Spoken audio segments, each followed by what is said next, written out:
حضرت علی بن ابی طالب کی بہادری کے چند قصے ہیں۔ حضرت ابن عباس رضی اللہ عنہ فرماتے ہیں کہ جنگ احد کے دن حضرت علی رضی اللہ عنہ حضرت فاطمہ رضی اللہ عنہا کے پاس گئے اور ان سے کہا کہ یہ تلوار لے لو، اس میں کوئی عیب نہیں۔ حضور صلی اللہ علیہ وسلم نے فرمایا، اگر تم نے اچھی طرح سے جنگ کی ہے تو حضرت سہل بن حنیف رضی اللہ عنہم اور حضرت ابو دجانہ سماک بن خرشہ رضی اللہ عنہم نے بھی خوب اچھی طرح جنگ کی ہے۔ ابن اسحاق کہتے ہیں کہ عمر بن عبدود ہتھیاروں سے پوری طرح لیس ہو کر باہر نکلا اور بلند آواز سے پکارا، مقابلے کے لیے کون آتا ہے؟ حضرت علی بن ابی طالب رضی اللہ عنہ نے کھڑے ہو کر کہا، یا نبی اللہ، میں اس کے مقابلے کے لیے جاتا ہوں۔ آپ نے فرمایا، عمر ہے، بیٹھ جاؤ۔ پھر عمر زور سے پکارا، کیا ہے کوئی مرد جو میرے مقابلے کے لیے میدان میں آئے؟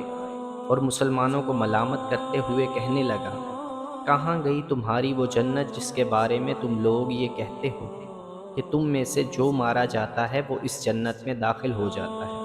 تم لوگ میرے مقابلے کے لیے ایک آدمی کو نہیں بھیج سکتے؟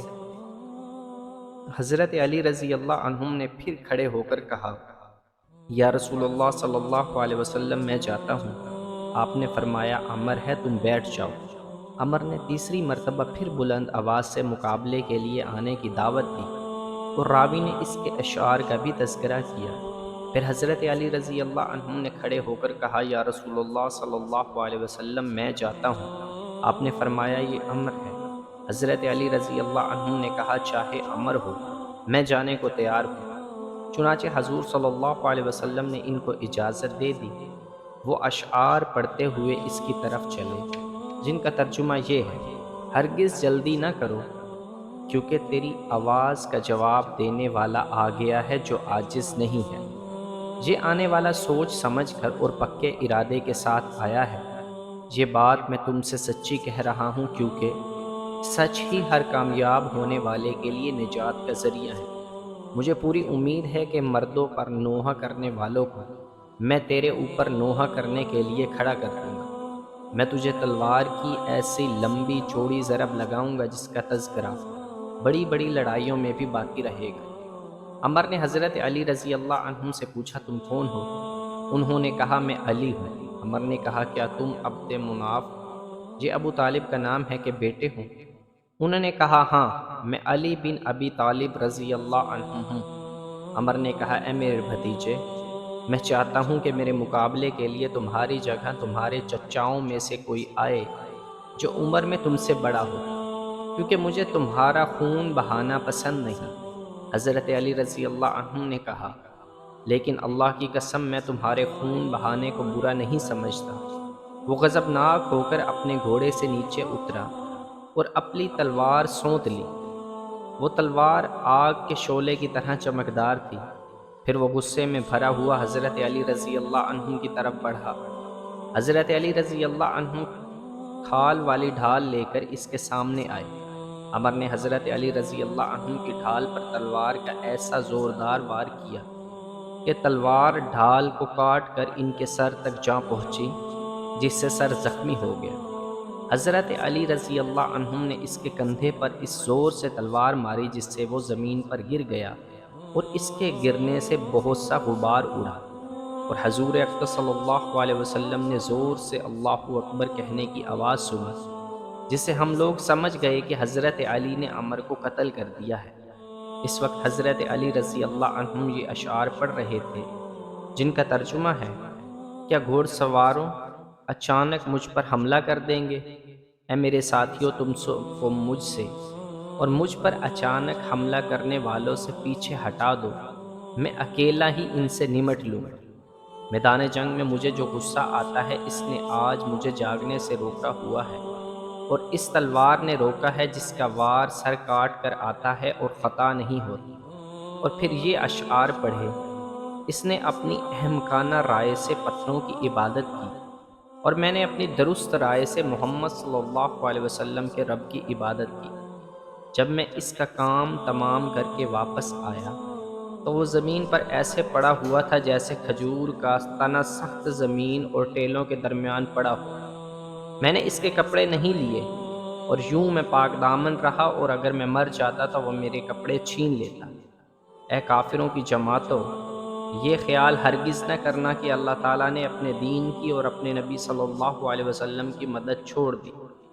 پھر حضرت علی رضی اللہ عنہم حضور صلی اللہ علیہ وسلم کی طرف چل پڑے اور ان کا چہرہ خوشی سے دمک رہا تھا۔ حضرت عمر بن خطاب رضی اللہ عنہم نے ان سے کہا کہ تم نے اس عمر بن عبد کی ذرہ کیوں نہیں چھینی؟ اس پر کیونکہ عربوں کے پاس اس ذرہ سے بہتر ذرہ نہیں ہے۔ حضرت علی نے کہا کہ میں نے اس پر وار کیا، اس نے اپنی شرمگاہ کے ذریعے مجھ سے بچاؤ کیا، یعنی اس کی شرمگاہ کھل گئی۔ اس وجہ سے مجھے شرم آئی کہ میں اپنے چچا زاد بھائی کی اس حال میں ذرہ اتار لوں۔ حضرت سلمہ بن اکوع رضی اللہ عنہ ایک لمبی حدیث بیان کرتے ہیں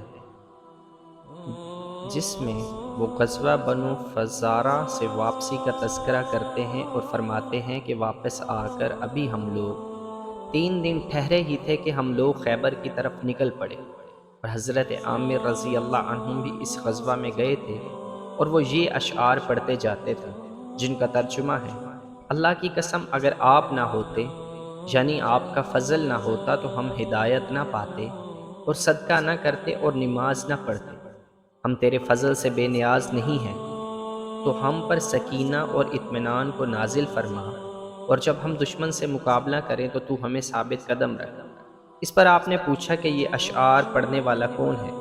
لوگوں نے عرض کیا کہ حضرت عامر رضی اللہ عنہ۔ حضور صلی اللہ علیہ وسلم نے فرمایا: اے عامر، تیرا رب تیری مغفرت فرمائے۔ راوی کہتے ہیں کہ جب بھی حضور صلی اللہ علیہ وسلم نے کسی کو یہ دعا دی ہے وہ ضرور شہید ہوا ہے۔ حضرت عمر رضی اللہ عنہ اونٹ پر سوار تھے۔ یہ دعا سن کر انہوں نے کہا کہ آپ نے حضرت عامر سے اور فائدہ اٹھانے دیا ہوتا، یعنی آپ یہ دعا حضرت عامر کو نہ دیتے تو وہ زندہ رہتے، اب تو وہ شہید ہو جائیں گے۔ پھر ہم لوگ خیبر پہنچے تو یہودیوں کا پہلوان مرحب اپنی تلوار فخر سے لہراتا ہوا یہ شعر پڑھتا ہوا باہر نکلا: سارے خیبر کو اچھی طرح معلوم ہے کہ میں مرحب ہوں اور ہتھیاروں سے لیس ہوں اور تجربہ کار بہادر ہوں۔ میری بہادری اس وقت ظاہر ہوتی ہے جب کہ شعلہ زن لڑائیاں سامنے آتی ہیں۔ حضرت عامر رضی اللہ عنہ مرحب کے مقابلے کے لیے یہ اشعار پڑھتے ہوئے میدان میں نکلے کہ سارے خیبر کو اچھی طرح معلوم ہے کہ میں عامر ہوں اور ہتھیاروں سے لیس ہوں اور مہلک مقامات میں گھسنے والا بہادر ہوں۔ ان دونوں کے آپس میں تلواروں سے 2 ہاتھ ہوئے۔ مرحب کی تلوار حضرت عامر کی ڈھال میں گھس گئی۔ حضرت عامر نے مرحب کے نچلے حصے پر حملہ کیا۔ حضرت عامر کی تلوار خود ان کو ہی لگ گئی جس سے شہرک کٹ گئی اور اسی سے یہ شہید ہو گئے۔ حضرت سلمہ رضی اللہ عنہ فرماتے ہیں کہ میں باہر نکلا تو حضور صلی اللہ علیہ وسلم کے چند صحابہ تو میں نے یہ کہتے ہوئے سنا کہ حضرت عامر کا سارا عمل رائے گاں گیا کیونکہ انہوں نے خودکشی کی ہے۔ میں روتا ہوا حضور صلی اللہ علیہ وسلم کی خدمت میں حاضر ہوا۔ حضور صلی اللہ علیہ وسلم نے مجھے فرمایا: کیا ہوا؟ میں نے کہا کہ لوگ کہہ رہے ہیں کہ عامر کا سارا عمل رائے گاں گیا۔ حضور صلی اللہ علیہ وسلم نے پوچھا: یہ بات کس نے کہی؟ میں نے کہا کہ آپ کے چند صحابہ نے۔ حضور صلی اللہ علیہ وسلم نے کہا کہ ان لوگوں نے غلط کہا، عامر کو تو 2 گنا اجر ملے گا۔ حضور صلی اللہ علیہ وسلم نے حضرت علی رضی اللہ عنہ کو بلانے کے لیے آدمی بھیجا اور ان کی آنکھ دکھ رہی تھی۔ حضور صلی اللہ علیہ وسلم نے فرمایا: آج میں جھنڈا ایسے آدمی کو دوں گا جو اللہ اور اس کے رسول صلی اللہ علیہ وسلم سے محبت کرتا ہے۔ میں حضرت علی رضی اللہ عنہ کا ہاتھ پکڑے ہوئے لے کر آیا۔ آپ نے ان کی آنکھ پر لعاب مبارک لگایا تو وہ فوراً ٹھیک ہو گئی۔ حضور صلی اللہ علیہ وسلم نے ان کو جھنڈا دیا۔ مرحب پھر وہیں اشعار پڑھتا ہوا باہر نکلا۔ اس کے مقابلے کے لیے حضرت علی یہ اشعار پڑھتے ہوئے باہر نکلے: میں وہ شخص ہوں کہ جس کی ماں نے اس کا نام حیدر یعنی شیر رکھا ہے۔ میں جنگل کے ہولناک منظر والے شیر کی طرح ہوں۔ میں دشمنوں کو پورا ناپ کر دوں گا جیسے کہ کھلے پیمانے میں پورا دیا جاتا ہے، یعنی میں دشمن کی وسیع پیمانے پر خون ریزی کروں گا۔ چنانچہ حضرت علی رضی اللہ عنہ نے تلوار کا ایسا وار کیا کہ مرحب کا سر پھاڑ کر اسے قتل کر دیا۔ اور اس طرح خیبر فتح ہو گیا۔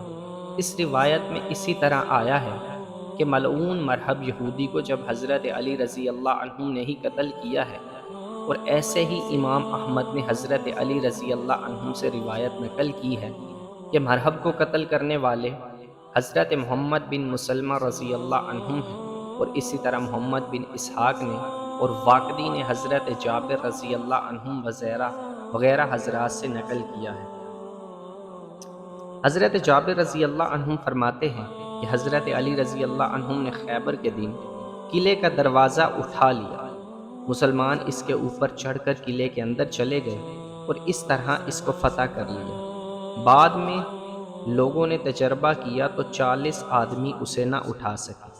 حضرت جابر رضی اللہ عنہ کی ایک روایت میں یہ ہے کہ 70 آدمیوں نے اپنا پورا زور لگایا تب دروازے کو واپس اس کی جگہ لا سکے۔